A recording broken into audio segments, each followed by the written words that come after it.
चुनाव की घंटी बज चुकी है तेलंगाना में और दिसंबर 3 2023 को तेलंगाना असेंबली इलेक्शंस का जो रिजल्ट्स है वो अनाउंस किया जाएगा। इस तेलंगाना का जो आगे वाले अनाउंसमेंट्स होंगे इसमें 3 मेजर खिलाड़ियां होंगे इलेक्शंस में। एक भारत राष्ट्र समिति है जो कि अभी का तेलंगाना का रूलिंग गवर्नमेंट है और दूसरी तरफ बीआरएस से लड़ने के लिए जंग में है भाजपा और कांग्रेस पार्टी। इन तीनों बहुत प्रमुख पार्टियां हैं तेलंगाना के। अगर हम इलेक्शंस के बारे में बात करेंगे, फिलहाल के लिए 119 कॉन्स्टिट्यूएंसीज है पूरे तेलंगाना में, जहां पे इन तीनों मेजर पार्टियां चुनाव में लड़ने की तैयारियां है। जंग अभी कुछ ही दिनों में शुरू भी होने वाला है। कई सारी लीडर्स जो भाजपा से है, मेजर लीडर्स जो है नरेंद्र मोदी प्रधानमंत्री से लेकर होम मिनिस्टर अमित शाह से और कई सारे कार्यकर्ताओं लेकर कई सारे कैंपेनिंग भी शुरू की गई है भाजपा ने एक तरफ। दूसरी तरफ कांग्रेस का अभी भी एक प्लान है कि वो एक बस यात्रा जैसा करेंगे, जहां पे राहुल गांधी और प्रियंका गांधी, इन दोनों जो इम्पोर्टेंट लीडर्स हैं कांग्रेस के और कई सारे कांग्रेस के नेताएं भी इधर आके भाषण कर रहे हैं और पब्लिक रैलीज पदयात्रा भी करने की प्लान्स है।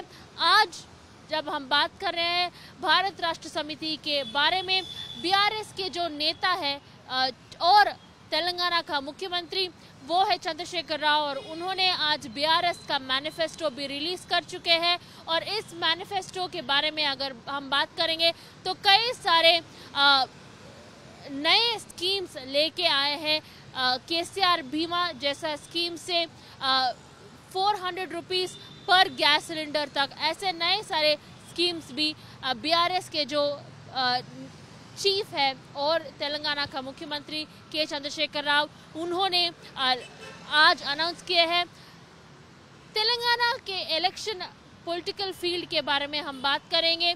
कांग्रेस और भाजपा इन दोनों का अभी तक कैंडिडेट लिस्ट आ चुके हैं। कांग्रेस का फर्स्ट कैंडिडेट लिस्ट आ चुकी है जो है 55 कंटेस्टेंट्स जो करेंगे।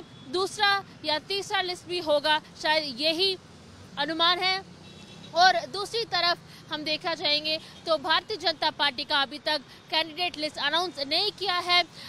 शायद इन 5 स्टेटों के जो इलेक्शंस में जारी है, इन 5 स्टेटों को मिलजुल के इलेक्शन लिस्ट का जो कैंडिडेट लिस्ट है तेलंगाना का वो भी अनाउंस करने का एक संभावना है।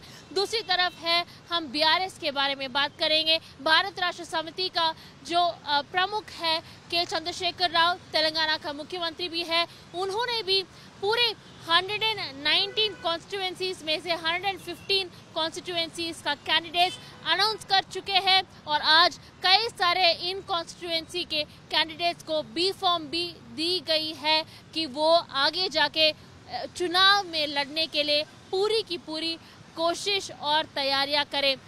तेलंगाना का जो पॉलिटिकल सिनेरियो के बारे में बात कर रहे हैं तो एक तरफ है जो 2 बार बीआरएस ने जीत चुकी है। 2014 को हम देखेंगे तो थम्पिंग मेजॉरिटी और विक्ट्री के साथ बीआरएस ने 2014 का चुनाव जीता था, और बिल्कुल उसी तरह 2019 को भी ये चुनाव दोबारा से बीआरएस ने जीता है। पर अगर हम आज के बारे में और आगे 2023 का तेलंगाना असेंबली इलेक्शंस के बारे में हम बात करेंगे तो ये अभी डटता हुआ एक चैलेंज होगा बीआरएस के लिए। एक तरफ बीजेपी है, भाजपा है जो उनका कैंडिडेट लिस्ट अभी तक अनाउंस नहीं किए, और दूसरी तरफ है कांग्रेस जिनका अभी भी जो कर्नाटका में उनका जीत हुआ उसका प्रभाव इधर झलक दिख रहा है।